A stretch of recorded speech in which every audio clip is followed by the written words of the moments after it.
VS Code's built-in Markdown support includes path IntelliSense that can help you write links and reference other files in the workspace.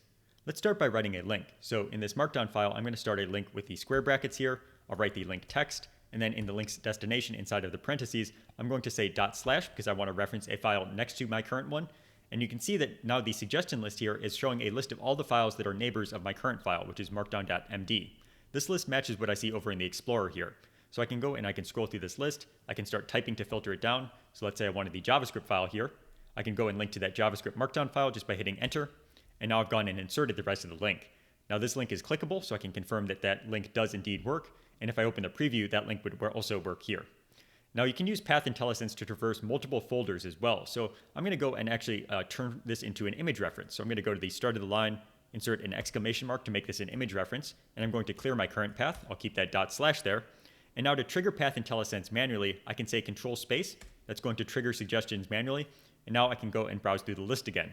In this case, I'm going to select the images directory.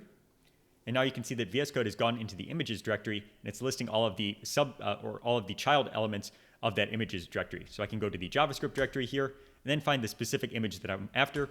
And all of that is much faster than having to type out and remember that path manually. Again, I can also click on this link to confirm that, sure enough, I've linked over to the correct image. Now in the two cases so far, we've been using / to reference files next to the current one. You can also reference files starting from the root of the workspace. So I'm going to go and clear my path here. And instead of starting with / I'm going to use /. And now instead of referencing files next to the current file, it is going to go to the root of the workspace and resolve things relative to that. So this is actually in the VS Code docs repository. And you can see this is the root of the repository. So I can browse through, find the image that I'm interested in here, and go and insert that. And again, because I started with / instead of /, it is going to start from the root of my current workspace.